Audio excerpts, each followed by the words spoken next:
Capítulo de número 1, iremos ler do versículo de número 3 até o versículo de número 12. Por gentileza, os que encontraram o texto bíblico, confirme dizendo amém. Amém.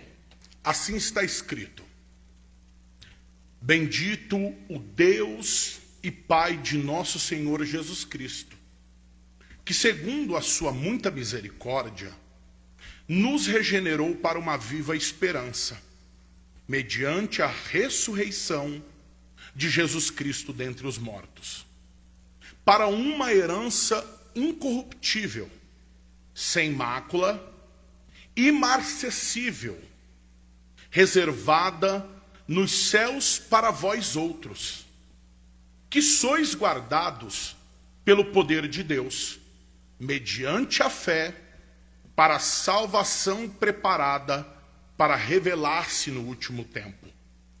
Nisso exultais, embora no presente, por breve tempo, se necessário, sejais contristados por várias provações, para que, uma vez confirmado o valor da vossa fé, muito mais preciosa do que o ouro perecível, mesmo apurada por fogo, redunde em louvor, glória e honra na revelação de Jesus Cristo, a quem não havendo visto, há mais, no qual, não vendo agora, mas crendo, exultais com alegria indizível e cheia de glória, obtendo o fim da vossa fé, a salvação da vossa alma.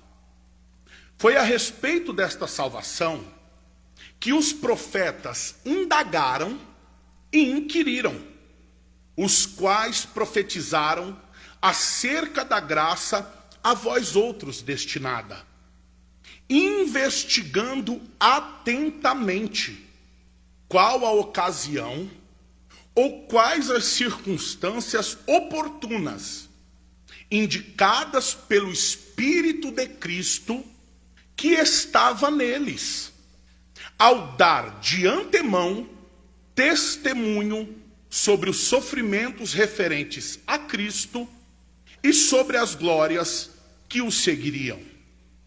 A eles foi revelado que, não para si mesmos, mas para vós outros, ministravam as coisas que agora vos foram anunciadas por aqueles que, pelo Espírito Santo enviado do céu, vos pregaram o Evangelho, coisas essas que os anjos anelam perscrutar. Amém. Se assente, irmãos, por favor.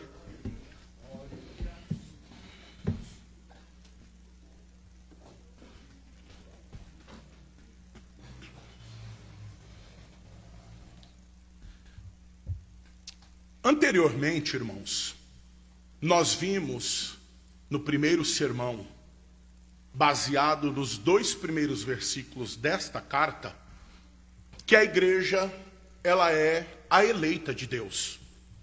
E que essa eleição, ou seja, o fato dela ter sido escolhida por Deus em Cristo Jesus, deve ser um modo como o cristão deve viver em um mundo hostil à sua fé. Contudo, nesta sessão, que vai do versículo de número 3 até o versículo de número 12, que nós lemos, o apóstolo Paulo, aliás, o apóstolo Pedro, ele começa a discorrer, a falar do conteúdo desta carta propriamente dito. E aqui nesses versículos que nós lemos, a salvação, ela é o tema central desse texto. E é em razão disso que eu quero falar nesta noite, seguindo a linha de raciocínio geral, com base nesses versículos, sobre o seguinte tema: vivendo como salvos em um mundo perdido. Em caráter pedagógico, eu repito aos irmãos: vivendo como salvos em um mundo perdido. Ennio Miller, ele descreve esta sessão dizendo o seguinte a respeito dela: como em várias das cartas do Novo Testamento, Pedro, ele olha primeiro para o alto, numa expressão de louvor e agradecimento a Deus por bênçãos recebidas, ou em pura contemplação da sua grandeza e de sua bondade. E então ele conclui dizendo que a primeira carta de Pedro, ela começa louvando a Deus pela salvação, por ele operada em Jesus Cristo e oferecida a todos os seus leitores. Essa salvação, que é o tema central deste perícope, destes versículos que nós lemos, ela deve ser tanto motivo de louvor a Deus, não só por parte de Pedro, da igreja a quem foi destinada primariamente, mas esta salvação também deve ser um motivo do nosso louvor. Mas além disso, esta salvação, que deve ser o motivo de louvor da igreja de Cristo, deve ser também a forma como a igreja deve viver em um mundo hostil à sua fé. Então, em face disso, eu quero ver juntamente com os irmãos algumas verdades a esse respeito. Em primeiro lugar, acompanhe junto comigo as dádivas da salvação em Cristo Jesus. A salvação, irmãos, ela é a maior bênção que o cristão recebe do Senhor, mas proveniente dela, Pedro aqui, ele nos apresentará 3 dádivas que são provenientes desta salvação. A primeira dádiva é que aqueles que são salvos em Cristo Jesus, eles possuem uma viva esperança. Acompanhe comigo o versículo 3. Bendito o Deus e Pai de nosso Senhor Jesus Cristo, que segundo a sua muita misericórdia, nos regenerou para uma viva esperança, mediante a ressurreição de Jesus Cristo dentre os mortos. Aqui, o apóstolo Pedro, ele está louvando a Deus, agradecendo-o por ele ter nos regenerado segundo a sua muita misericórdia. Ou seja, ele nos concedeu aquilo que não merecíamos. Então Pedro, ele está afirmando que isso ocorreu por meio da ressurreição de Jesus. Ou seja, assim como Jesus foi ressuscitado dentre os mortos, nós também fomos. Mas percebam, Pedro, ele está assegurando que o propósito disso é que nós fomos regenerados para uma viva esperança. E o que seria esta viva esperança no entendimento de Pedro? Para Pedro, viva esperança é ter uma esperança sempre renovada.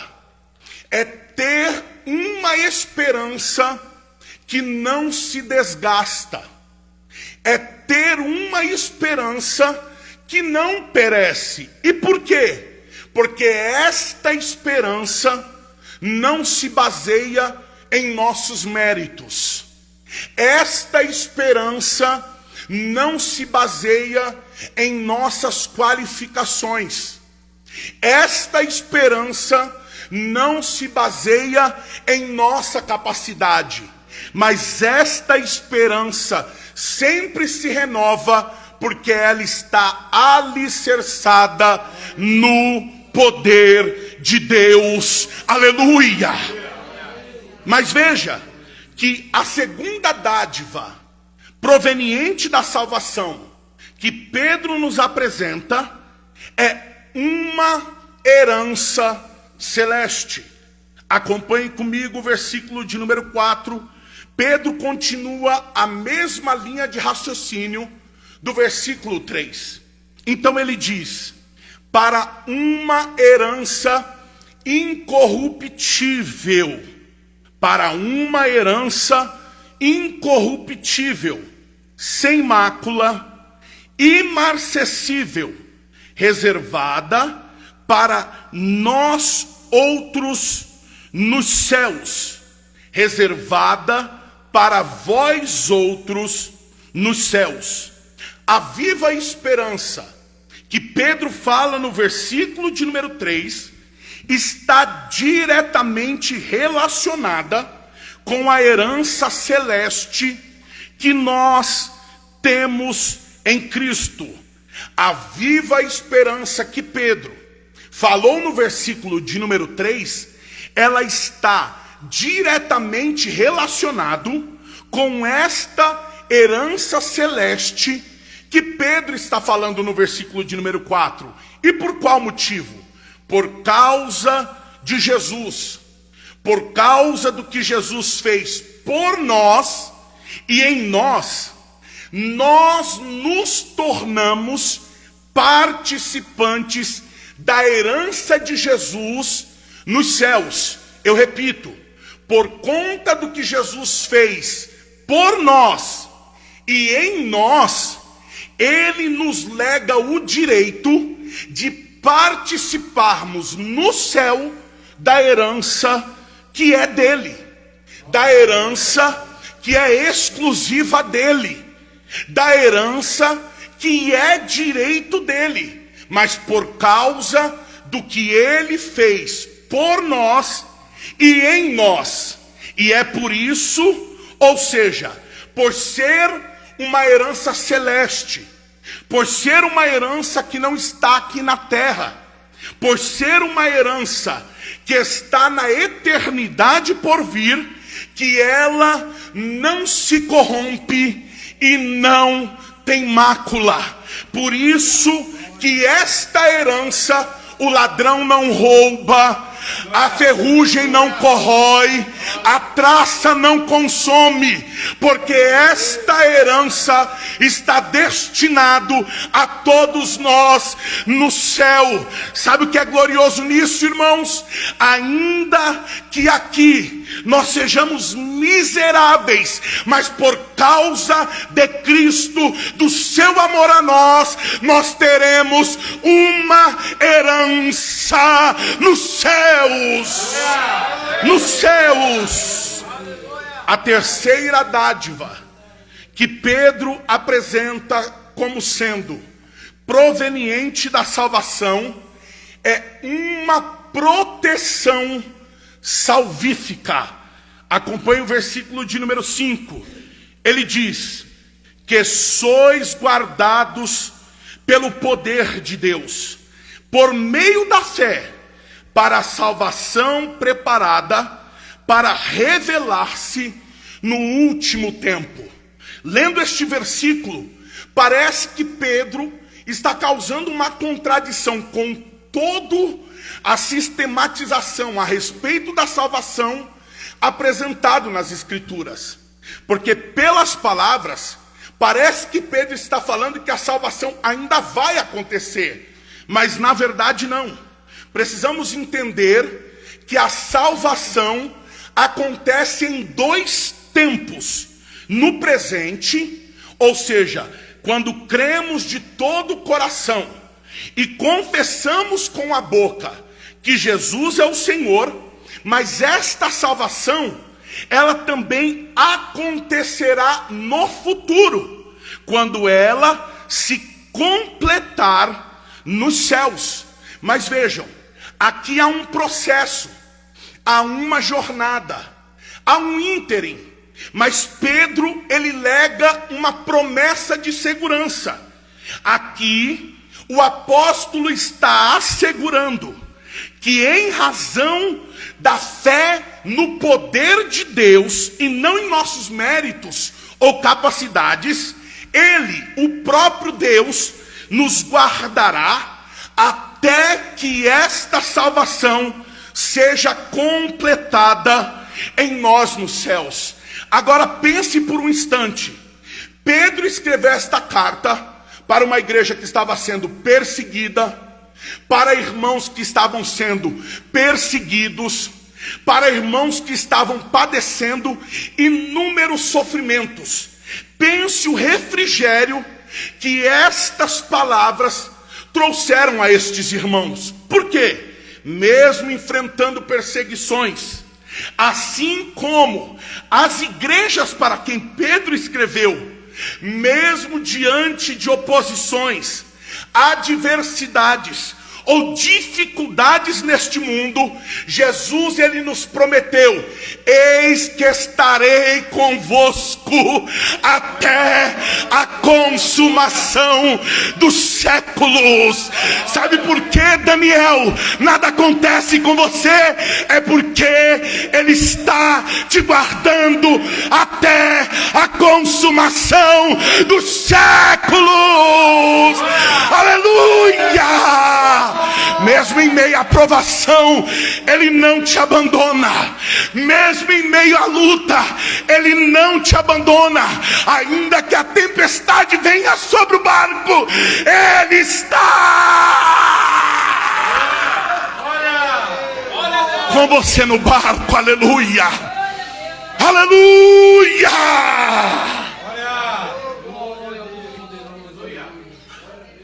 aleluia, aleluia. Mas em segundo lugar, Pedro, ele apresenta a nós que as provações e os sofrimentos não devem ser encarados pelo cristão como um sinal do desagrado de Deus.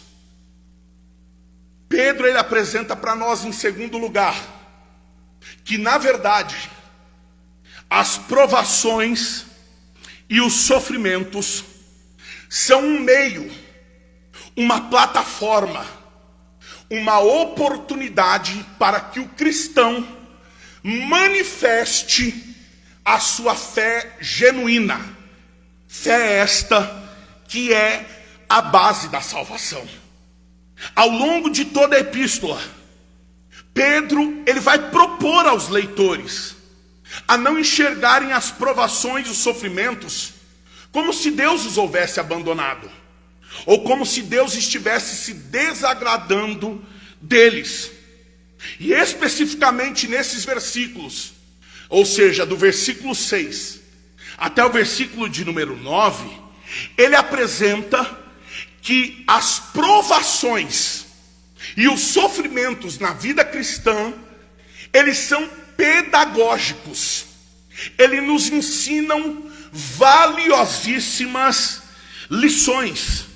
A primeira lição que o sofrimento e as provações nos ensinam, ou então devem nos ensinar, é que as provações e os sofrimentos não podem roubar, não podem tirar, não podem camuflar, não podem suplantar a alegria da salvação em nós. Acompanhe comigo o versículo 6.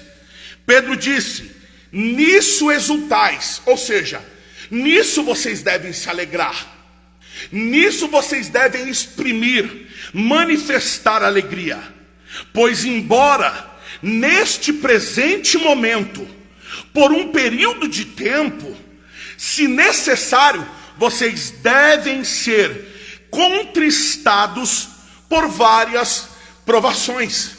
Pedro está dizendo que ainda que por um breve período de tempo, aqui nesta terra, vocês enfrentem lutas, provações, que os levem à tristeza, e isso não pode roubar a alegria da salvação. E alegria é diferente de felicidade, porque felicidade é circunstancial e é momentânea, mas a alegria da salvação, ela é permanente. Lembre comigo, Paulo, quando ele escreve a carta aos Filipenses, esta é uma das cartas de prisão, ou seja, quando Paulo escreve ela, ele estava preso em Roma e subsequentemente ele viria a morrer por conta da fé. Mas esta carta, teologicamente, ela é conhecida como a carta da alegria. E por qual motivo? Um dos pontos o evangelista Antônio expôs aqui para nós domingo passado, porque nesta carta, por cerca de 12 vezes, Paulo, ele diz aos irmãos daquela igreja: alegrai-vos no Senhor. E novamente eu repito, alegrai-vos no Senhor. Quando nós olhamos assim, parece que é tudo muito simples, parece que é tudo muito fácil. Mas como eu disse, Paulo estava preso e mesmo assim, ele estava ordenando aos irmãos: alegrem-se no Senhor. E não só isso, a fim de consolar os irmãos, no versículo 12 do capítulo 1, Paulo disse assim: e eu quero que vocês saibam que as coisas que me acontecem, elas estão contribuindo para o progresso do evangelho.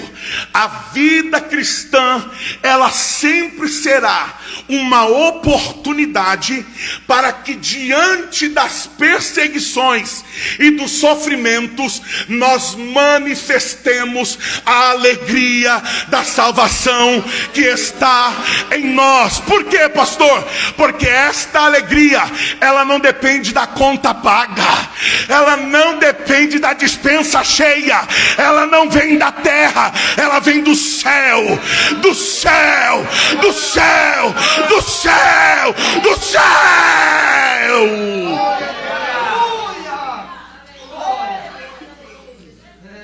Mas Pedro ainda nos ensina que as provações e sofrimentos são um meio para manifestar a autenticidade, ou seja, aquilo que é verdadeiro, aquilo que é genuíno, para manifestar o valor da nossa fé, mas que isto deve resultar em louvor, glória e honra para Jesus Cristo. Acompanhe o versículo 7, ele diz: para que, uma vez confirmado o valor da vossa fé. Qual é o valor da vossa fé? Muito mais precioso do que o ouro que perece. Aqui Pedro, ele está usando a linguagem do ourives, aquele que para extrair o ouro fino, que é o ouro valiosíssimo, ele deve ser provado no fogo. Ele deve tirar toda aquela impureza que está incrustado em volta do ouro, à base do fogo. Ele continua dizendo: mesmo apurado por fogo, redunde em louvor, glória e honra na revelação de Jesus Cristo. Sabe o que Pedro está dizendo aqui a nós, irmãos? As provações e o sofrimento não é o fim. As lutas não são o fim. Este não é o último capítulo da história cristã. A história cristã não se encerra neste mundo marcada pela provação e pelo sofrimento. Jesus, ele foi ao Calvário, rendeu o seu espírito, morreu. Mas este processo não terminou em luto, terminou em festa de alegria, de vitória da vida sobre a morte. As provações e os sofrimentos são uma oportunidade concedida pelo Senhor. Essa luta que você está enfrentando é Deus te dando uma oportunidade. É Deus te incumbindo como representante dele na terra. Irmãos, vocês já pararam para pensar que tudo que aconteceu com Jó, nós temos conhecimento por conta da revelação. Mas vocês pararam para pensar que tudo aquilo que aconteceu, Jó nunca soube o porquê aconteceu? E mais ainda, como diz o pastor Hernandes Dias Lopes, Jó mal sabia que Deus havia escolhido ele para representá-lo aqui na terra diante das provações do mal. Talvez você não tenha entendimento do porquê tudo isso está acontecendo. E talvez você nunca terá um entendimento, assim como Jó. Mas haverá o dia que, assim como Jó, você vai afirmar categoricamente: eu conhecia o Senhor só de ouvir falar. Agora os meus olhos, eles te veem. Aleluia. Aleluia. Aleluia. Aleluia. E qual é o propósito dessas provações? Elas devem resultar em louvor, glória e honra para Jesus Cristo. O propósito da provação não é que você saia aplaudido dela, mas é que ao sair dela, o nome de Jesus seja glorificado através da tua vida. Aleluia, aleluia, aleluia. O nome de Jesus será conhecido através da tua dor. O nome de Jesus será conhecido através da tua necessidade. A sua luta resultará em louvor ao nome dele.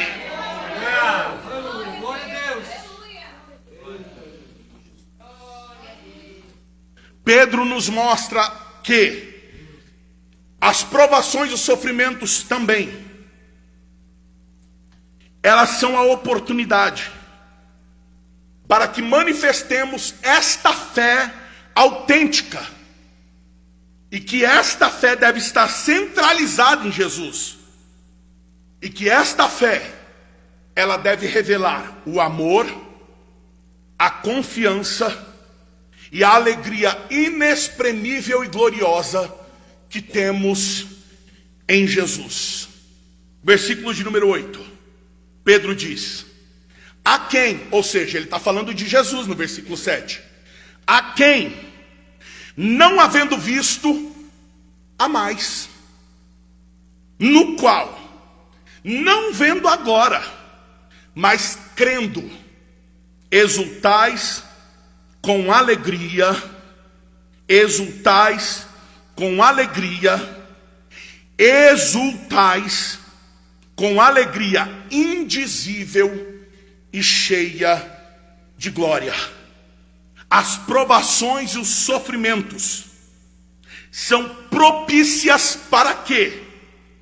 Assim como o ouro bruto, quando refinado no fogo, seguindo a linha do versículo de número 7, extrai o que há de mais puro em si, elas também sejam meios para que possamos revelar o amor, a confiança e a alegria que temos em Cristo Jesus. Seguir Jesus quando ele está multiplicando pães e peixes, multidões tem. Mas quando ele começa a falar: quem não comer do meu corpo, quem não beber do meu sangue, não tem parte de mim, não tem parte comigo, não tem comunhão comigo. João 6 descreve o que acontece. Como um efeito cascata, o texto diz que muitos começam a ir embora. Então Jesus vai até Pedro e os demais discípulos e vocês não vão com os outros? Ao que eles respondem: Senhor, para quem iremos nós, se só tu é quem tens palavra de vida eterna? Eles introjetaram pela capacidade do Espírito isso. Senhor, os momentos de dureza seguindo ao Senhor não devem ser uma ocasião para ir embora, porque aqueles que vão embora, eles vão na primeira oportunidade. Mas nós entendemos que isso é uma oportunidade para que nós revelemos que nós estamos aqui, não por conta de pão e peixe, mas porque nós amamos o Senhor. Porque nós nos alegramos no Senhor. Porque ainda que não tenha o fruto da figueira, ainda que o animal do campo não produza nada, todavia nós nos alegraremos no Senhor, porque tu és o Deus da nossa salvação.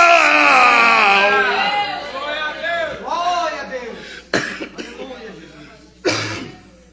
Aleluia. Mas Pedro ainda nos mostra que as provações e os sofrimentos são um meio para que nós entendamos que a fé autêntica, ela objetiva a nossa salvação. Versículo de número 9, Pedro disse assim: obtendo o fim da vossa fé, o propósito da vossa fé, a razão da vossa fé, a salvação de vossa alma. A salvação de vossa alma. Qual é o propósito da fé? É ser rico, ainda que Deus o possa fazer? Não. Qual é o propósito da fé? É ser famoso, ainda que Deus o possa fazer? Não. O propósito da fé é a salvação da nossa alma. Mas veja, isso daqui está atrelado diretamente com o versículo 8 e 7, que fala de provação. O que isso quer dizer? Simon Kistemaker, ele explica o seguinte: os cristãos devem entender que Deus deseja separar a verdadeira fé daquela que é mera imitação. E como Deus faz isso? Ele usa o instrumento do sofrimento para alcançar este propósito.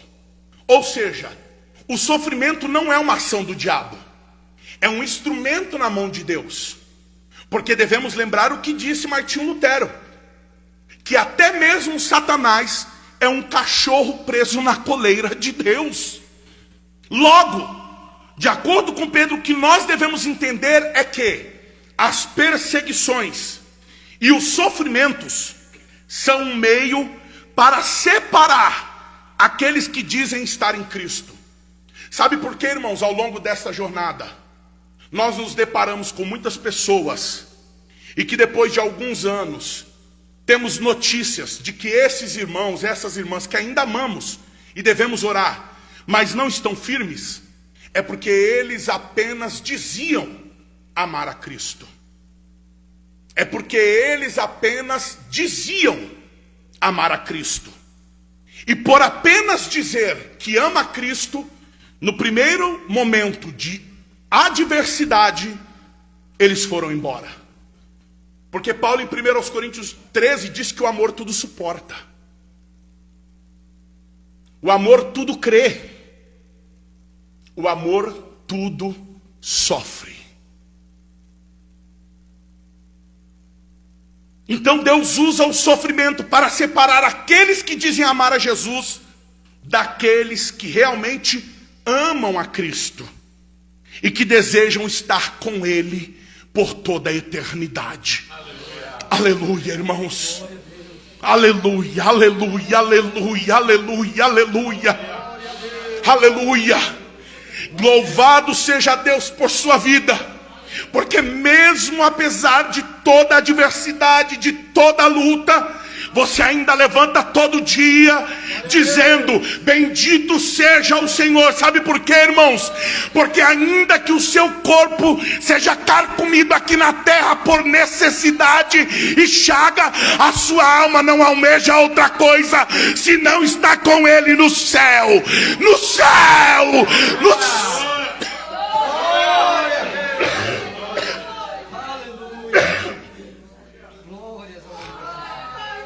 Winandia sei, me digianto dai que me aleluia. Glórias ao Todo-Poderoso, aleluia. Glória.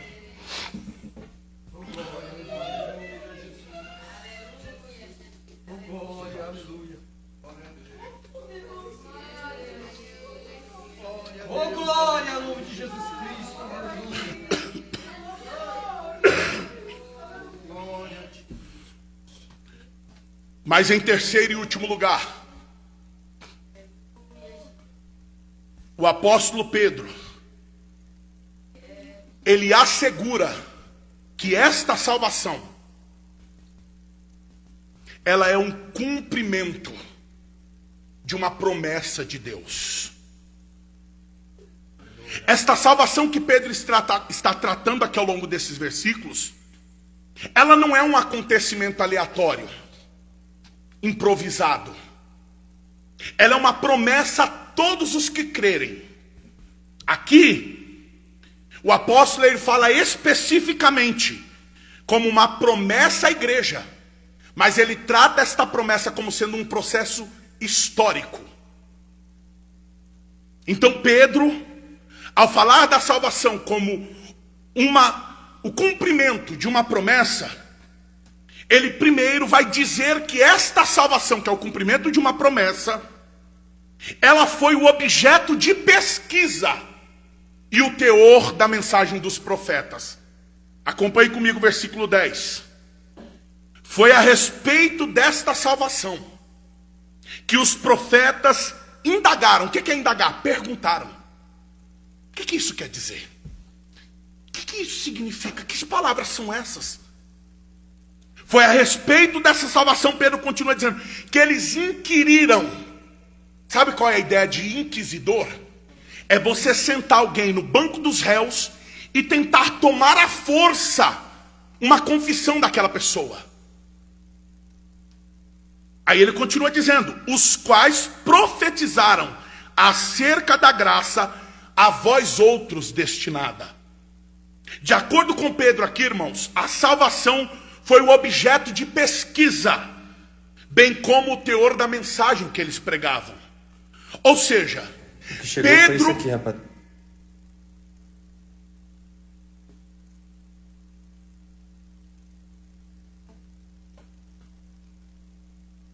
Pedro, preste atenção, está afirmando que os profetas, quando foram inspirados pelo Espírito a respeito da mensagem de salvação que deveria acontecer, eles empregaram um alto esforço intelectual, uma pesquisa diligente e uma análise atenta dos fatos e dos escritos para compreender as palavras reveladas a ele. Eu consigo imaginar Isaías pensando, meu Deus, o que isso quer dizer? Quem é esse que não tinha nem parecer nem formosura? O que isso significa? Deixa eu ver se alguém já escreveu a esse respeito. Deixa eu ler lá no livro dos reis se alguém já falou sobre isso. Deixa eu ver qual é a relação disso com o filho daquela mulher que foi profetizado, do filho de Eva, que esmagaria a cabeça da serpente. Será que tem alguma relação? Sabe aquela ideia, irmãos, de quando alguém está insone, porque tem um trabalho, tem alguma coisa a fazer, e passa a noite toda por uma preocupação andando para lá e para cá na casa? Eu consigo imaginar os profetas assim. Eu consigo imaginar eles andando de lá para cá, tentando entender, se dedicando, se empenhando, derramando todos os seus esforços para compreender o que isso quer dizer. Mas veja, de acordo com Pedro, isso implicou na mensagem deles. E qual era o conteúdo? A graça. A graça. Era o favor imerecido. Era a certeza de que Deus faria por amor, não esperando alguma coisa em troca. De que a salvação aconteceria em nós e apesar de nós. Ou seja, o Espírito fez com que eles compreendessem que esse grandioso evento, ou seja, a salvação, só poderia acontecer por meio da graça, que é o favor imerecido de Deus. Aleluia. Mas Pedro continua. Ele vai mostrar a salvação como cumprimento da promessa de Deus. E ele apresenta a ocasião em que aconteceria essa salvação. Versículo de número 11. Ele continua. Investigando, veja, ele está diretamente ligado ainda com o versículo 10. No versículo 10 eles começaram a empenhar todos os esforços para entender isso. E no versículo 11 eles ainda estão investigando. Investigando atentamente. Qual a ocasião e as circunstâncias oportunas? Primeiro eles estavam tentando entender o que aquilo significava. Mas agora eles estavam buscando entender quando aquilo aconteceria. Aí Pedro continua dizendo que essa ocasião, ela foi indicada pelo Espírito de Cristo, que neles estavam. E ele continua dizendo, porque esse Espírito de Cristo que nele estava, deu a eles de antemão o testemunho sobre os sofrimentos referentes a Cristo e sobre a glória que os seguiriam. Então veja, além da busca pela compreensão daquelas palavras, aos profetas foram reveladas. Eles também se empenharam em compreender quando isso iria acontecer. Mas veja, Pedro aqui acrescenta um fator preponderante. Ele afirma que o Espírito de Cristo, que estava nos profetas, é que os capacitou a compreender quando aconteceriam estas coisas. E quando é? O Espírito deu testemunho. Essas coisas aconteceriam quando Cristo viesse e sofresse. Quando Cristo viesse, fosse à cruz, morresse, mas ressuscitasse ao terceiro dia. Porque ele diz sobre os sofrimentos referentes a Cristo e sobre as glórias que os seguiriam. E sobre as glórias que os seguiriam. E sobre as glórias que os seguiriam. Eu já citei isso aqui 1 milhão de vezes. E vou citar mais 1 milhão se for preciso. Eu amo a expressão de Paulo em Romanos 8,18. Quando ele diz, eu tenho por certo que o sofrimento do tempo presente não hão de se comparar com a glória que em nós há de ser revelada. A expressão ali vem da matemática. É Paulo dizendo assim, ó, eu contei 1 mais 1, eu fiz soma em cima de soma, mas eu cheguei à seguinte conclusão: o sofrimento de agora, a luta de agora, a necessidade de agora não chega aos pés da glória, da glória, da glória, da glória que há de ser revelada.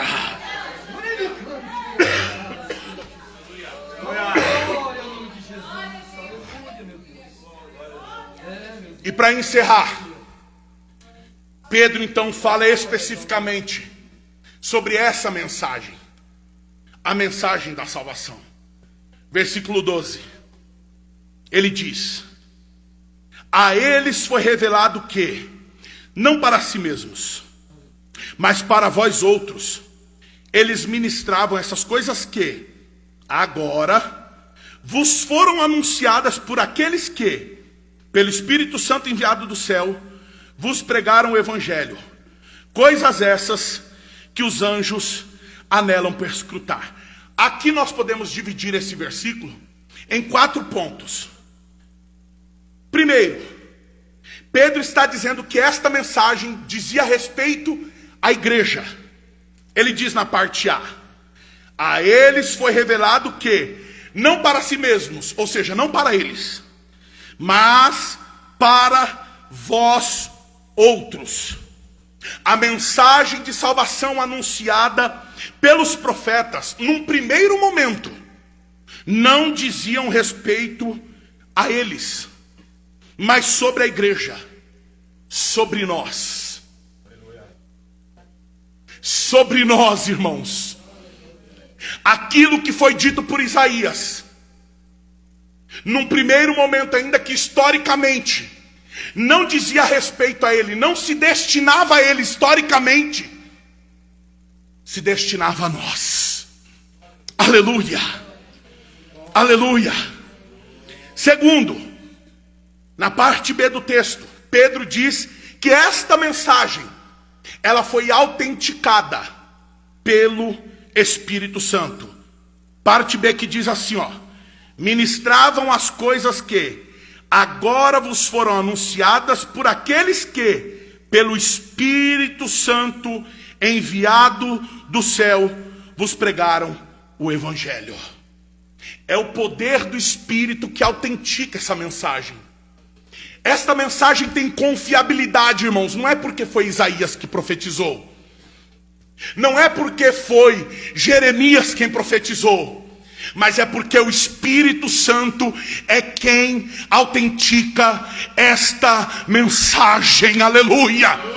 Se a mensagem fosse de Isaías, nós não tínhamos esperança.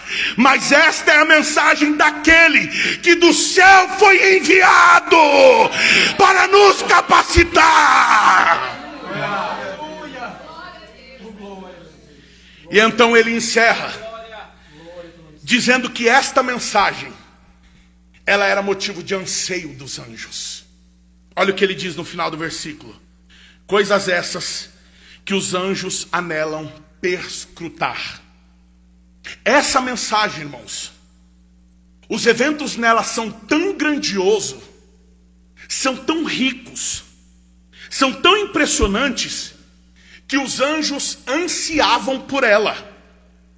Aqui, a palavra perscrutar, preste atenção, se refere a alguém que se coloca em uma sacada, muito interessado no que está acontecendo lá embaixo. Quando esta mensagem foi ecoada na eternidade, os anjos ficaram ansiosos. Eu preciso ver o que vai acontecer. Meu Deus, quando é que vai acontecer? Permita-me ilustrar de modo contemporâneo. Sabe quando acontece alguma coisa na rua, que o pessoal logo vem para a sacada para ver o que está acontecendo? Assim ficaram os anjos no céu a respeito dessa mensagem. Aleluia. Aleluia. Aleluia. Aleluia. Isso aponta que a vida dos leitores desta carta era motivo de anseio dos anjos, era motivo de interesse dos anjos. As nossas vidas, elas são motivo de interesse dos anjos no céu. Mas agora pensem, se os anjos no céu se interessam a respeito desta mensagem e do que ela diz respeito a nós, quanto mais o próprio Deus se interessa ao nosso respeito. Aleluia. Então eu concluo dizendo, se coloque de pé, por favor.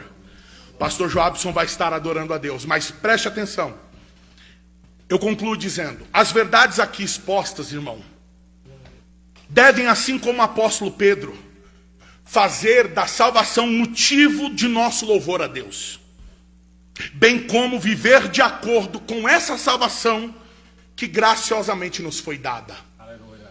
Pastor, o senhor pode dar um exemplo prático? Sim. Em 1736, John Wesley, o pai do metodismo, ele embarcou da Inglaterra para então as 13 colônias que hoje nós conhecemos como Estados Unidos. Ele foi para a região da Savana, aonde ele seria pastor de colonos britânicos que ali foram morar, e também iria anunciar a mensagem do evangelho aos índios.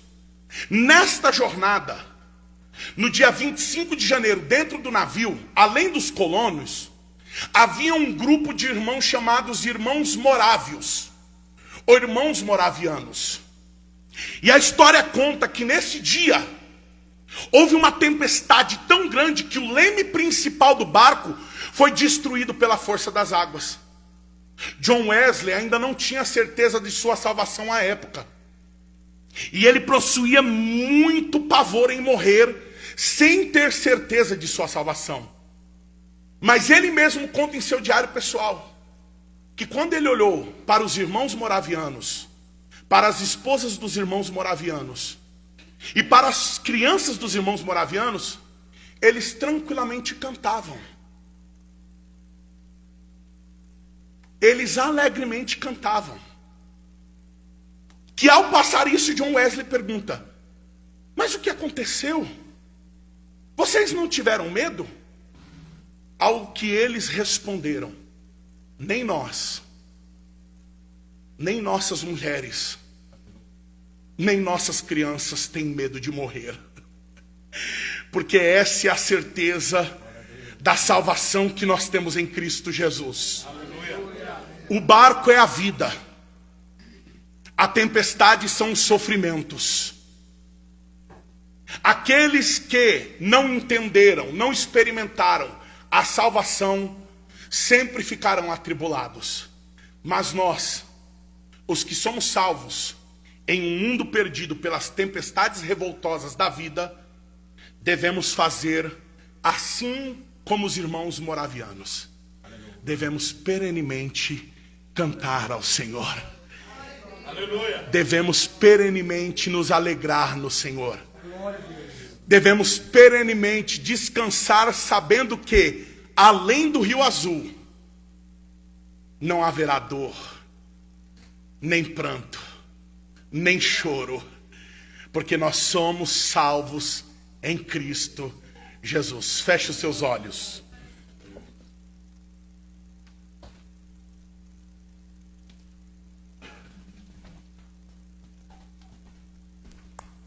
Feche os olhos, irmãos.